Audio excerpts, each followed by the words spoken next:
putih kan? Putih itu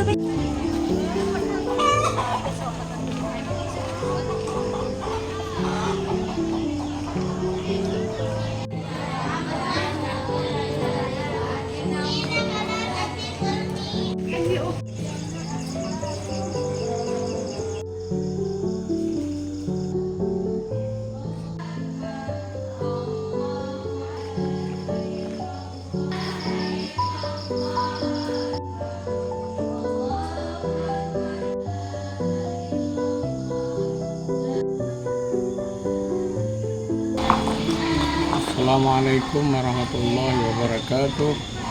Alhamdulillah, amma ba'. Insyaallah, alhamdulillah, pada malam yang berbahagia ini, yaitu tepatnya malam Jumat tanggal 19 September 2025, kami Dayah Darul Muta'alimin Gampong Senebo, Kecamatan Johan Pahlawan, Kabupaten Aceh Barat, Aceh, Indonesia, mengadakan kuliah umum yang insyaallah akan diisi oleh Bapak yang mulia Profesor Dr. Abdul Mujib MAG MSI. Beliau adalah guru besar UIN Sunan Syarif Hidayatullah Jakarta. Nanti beliau ahli psikologi. Nanti pada kesempatan ini beliau akan memberikan tausiah tentang kepakarannya kepada anak-anak kami di Pondok Dayah Darul Muta'alimin Senebo. Semua yang akan mengikuti adalah mereka-mereka yang mengikuti tausiah pada malam ini, yaitu santri dari SMPIT, SMAIT, dan santri dari mahasiswa dan mahasiswi, serta semua para dewan guru dan pengurus-pengurus Dayah Darul Muta'alimin. Demikian, mudah-mudahan bisa bermanfaat dunia akhirat dan bisa membawa dayah kita kepada keberkahan lahir dan batin. Demikian, wallahul muwaffiq ila aqwamit thoriq. Wassalamualaikum warahmatullahi wabarakatuh.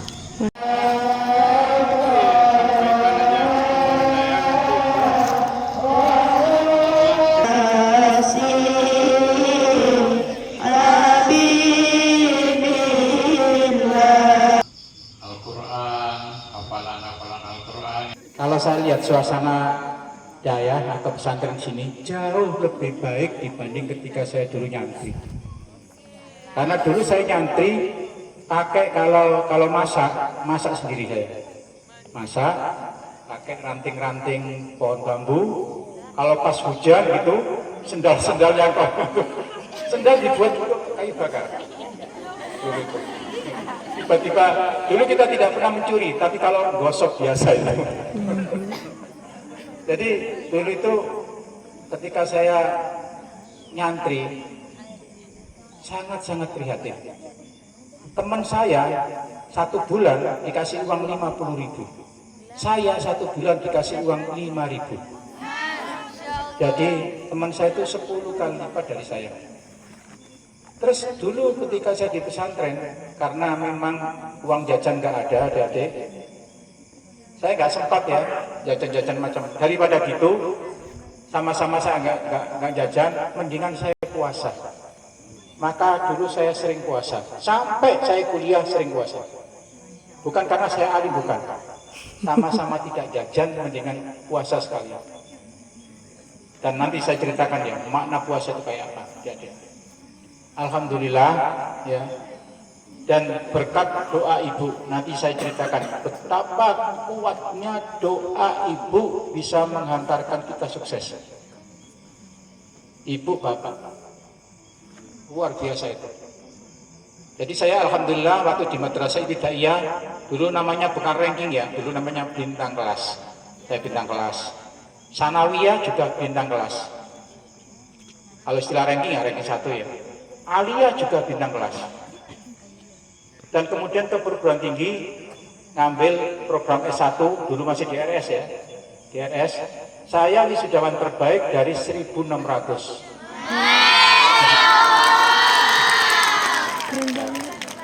Sampai yang lucu, adik-adik, nanti kalau di perguruan tinggi akan tahu ya.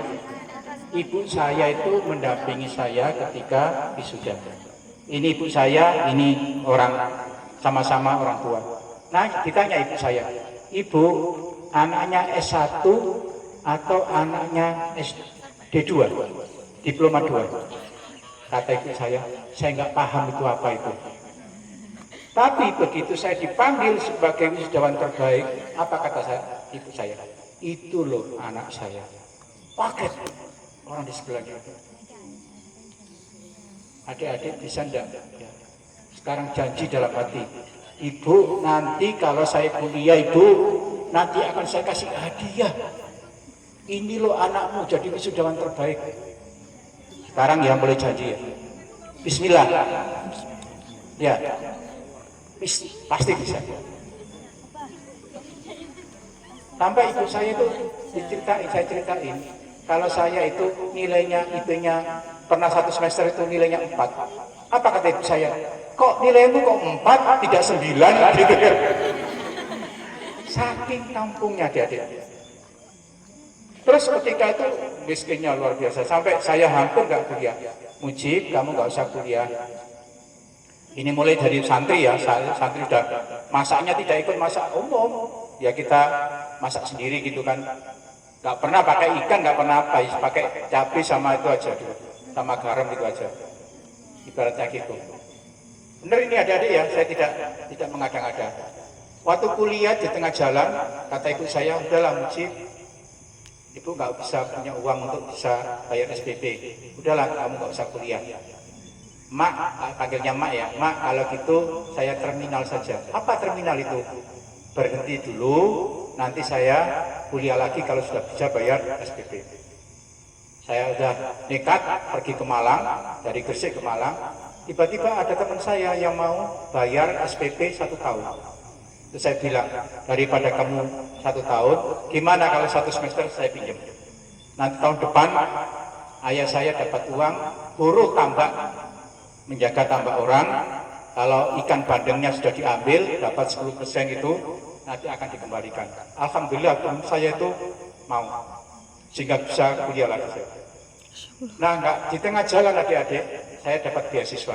Alhamdulillah setelah beasiswa itu, mulai semester 5 sampai lulus, alhamdulillah. Dan alhamdulillah tadi saya wisuda terbaik. Tadi saya sempat cerita ketika orasi ilmiah tadi.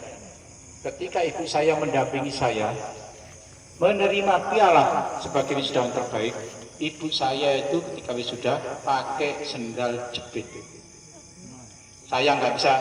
Kalau di sini ada ya fotonya ya, ibu saya pakai sendal jepit. Bayangkan ya, anaknya dipanggil dari 1.600 terbaik, ibu saya pakai sendal jepit. Pinjam aja tidak, karena apa? Memang itulah adanya. Tapi dengan semangatnya, kalau malam itu riadonya itu luar biasa itu. Riadonya sampai itu juga sering menguasai, sering apa gitu. Dan saya adik-adik tidak berpikir bisa kuliah S2 sampai tadi double ya, magisternya ya. S3 enggak terpikir sama sekali. Tapi tiba-tiba apa adik-adik? Saya diangkat langsung dosen luar biasa, dosen tidak tetap itu. Terus nggak lama lagi ada beasiswa. Program beasiswa saya ikut, alhamdulillah S2-nya dapat beasiswa full. Dan saya lulus S2 juga wisudawan terbaik. Langsung ke S3 adik-adik di Jakarta. Di S3 itu dapat 4 beasiswa. Salah satunya dari Pak Habibie ketika beliau jadi presiden. Dapat berapa? 10 kali lipat daripada beasiswa Kementerian Agama. Sampai orang lain kalau ke S3 itu jual rumah, jual tambak, jual sawah, saya malah bisa beli rumah di Ciputat gara-gara beasiswa itu. 10 kali lipat. Gaji pegawai negeri ketika itu hanya 200, saya dapat 2 juta lebih per bulan. Wah, terkenal saya waktu itu. Belum lagi saya dapat dari Mizan World itu kan, terus dari Super Semar, dari Kementerian Agama sendiri, sampai saya dapat 4. Double beasiswa saya, dan alhamdulillah nanti akan saya cerita ya kenapa kok saya prestasi saya. Nah, setelah doktor, satu saat Bani Israel itu berkumpul yang nabinya ada ketika itu Nabi Musa. Salah satu di antaranya bertanya, Ayyunas a'lam, siapa di antara kita ini yang paling pinter, yang paling tahu, yang paling hebat, yang paling cerdas? Spontan Nabi Musa mengatakan, ana a'lam, aku lebih tahu, lebih pinter, lebih cerdas dari yang lain. Jangankan Nabi Musa, umatnya aja, umat yang sangat cerdas, hampir ilmuwan-ilmuwan itu adik-adik, kalau adik-adik baca itu, semua itu keturunan Yahudi, Bani Israel. Bahkan sekarang ini kiai Tengku yang paling pintar itu orang Yahudi, namanya Tengku Google. Google itu ditanya pakai bahasa apapun, huruf apapun, dijawab seluruhnya lengkap di Google itu. Siapa yang menciptakan? Orang Bani Israel. Turunannya aja bagusnya gitu, apalagi nabinya Nabi Musa. Tapi apa? Nabi Musa ditegur oleh Allah. Bukan kamu Musa yang pintar. Siapa ya Allah? Cari. Lalu fawajada abdan atainahu rahmatan wa 'allamnahu min ladunna ilman. Lalu ketemu seorang hamba yang dikasih rahmat Allah dan dikasih ilmu laduni. Ilmu laduni. Ini yang saya nanti ada kaitannya. Saya dulu adik-adik ya, ketika kuliah S1. Besok yang keluar apa itu? Besok yang keluar itu apa? Oleh dosen, oleh guru. Saya malam ini tahu soalnya apa itu. Bahkan ya, saya sendiri bikin skripsi, tebalnya 560 halaman. Ketika itu jangankan mahasiswa ya, dosen aja, nanti ya, belum tentu bisa ya.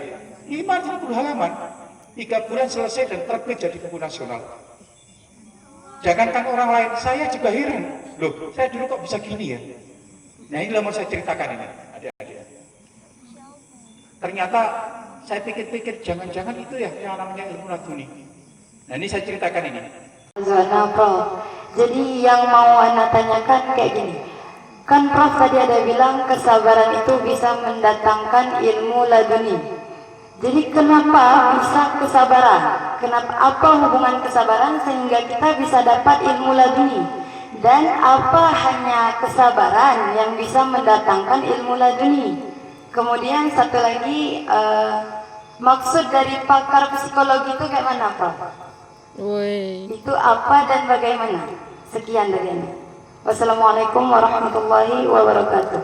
Nah, karena kekuatan Abi Khidir sabarnya kuat, maka beliau mendapat laduna ilman, ilmu laduni. Jadi, dalam cerita Al-Quran tersebut bisa kita simpulkan, sabar itu merupakan cara untuk mendapatkan ilmu laduni. Terus bagaimana kita mendapatkan sabar? Separuh dari sabar atau 50% dari sabar itu bisa diperoleh dengan cara puasa. Kalau mau nambah lagi gampang. Misalnya kita dikasih uang oleh bapak ibu kita sedikit, sabar, itu juga nambah lagi. Pokoknya serba sabar. Dikasih tugas nggak mengeluh, justru itu dikerjakan gitu kan. Dikit-dikit sudah ngeluh gitu dan sebagainya itu juga nggak sabar. Jadi kira-kira gitu ya logiknya antara psikologi Islam dengan psikologi umum. Coba kalau dalam psikologi umum ya, ini contoh gini. Kalau ada anak santri jalannya tunduk gini tunduk gitu ya. Atau kalau saya cewek, di situ ada cowok. Kalau wawancara itu tunduk ini. Itu kalau menurut ilmu umum, anak santri itu inferior, minder, rendah diri. Kenapa? Menurut ilmu psikologi barat, orang yang pede itu natap ini. Enggak gini. Nah, inilah perilaku orang Islam dilihat dari sudut pandang teori barat, artinya jelek. Itu kalau saya misalnya diminta untuk asesmen, misalnya anak ini mau saya angkat menjadi pegawai, terus dia jalannya aja tunduk. Kalau diwawancara itu dia tunduk, tidak akan saya angkat. Karena apa? Anak ini minder. Nah itu kan salah. Padahal di dalam Islam itu kulil mu'minina yaghuddu min absarihim. Justru wadul basar, menundukkan pandangan itu bagian dari akhlak Islam. Justru gini itu bukan rendah diri, rendah hati lebih tepatnya itu. Tawadhu. Tawadhu kan sangat man tawadhu'a rafa'ahu. Barang siapa yang tawadhu, Allah akan mengangkat. Jadi karena ini beda jenis, maka saya nggak mau melihat dengan tatapan, karena itu tidak ghadul basar. Nah, kalau kita melihat perilaku itu dari perspektif yang tidak Islam, bahaya itu. Akibatnya apa? Dalam rekrutmen tadi, misalnya mau menjadikan dia pegawai, nggak jadi. Tapi kalau saya orang Islam, justru ini aja angkat. Contoh lagi, saya kasih contoh. Terus 9 tanda tangan berikan apa statement untuk ini wartawan kampus saya. Ya, saya melihat bahwa daya Darul Muta'alim ini tidak sekedar mengajarkan ilmu-ilmu tradisional sebagaimana yang ditradisikan dalam pesantren, tapi juga dikembangkan ilmu-ilmu modern. Jadi di sini kitab kuning, kitab yang biasa dipegangi dalam pesantren tradisional dikembangkan dalam konteks kekinian, sehingga nanti Abi dan Umi mengembangkan dalam konteks ke ilmu modern ya, termasuk pendekatan psikologi, sosiologi, filsafat, antropologi, bahkan komunikasi, bahkan nanti kedokteran, ya, kesehatan dan sebagainya. Maka ini akan menjadi utuh. Ya, bahasanya semuanya adalah ilmu Islam. Innamal ilmu indallah, ilmu milik Allah. Al-haqqi rabbik. Kebenaran itu dari Allah, dari Tuhan. Jadi tidak ada pemisahan ilmu umum, ilmu agama. Semuanya menjadi satu. Semuanya dikembangkan dalam pesantren ini. Saya yakin Darul Muta'alimin lulusannya, produknya adalah produk yang utuh.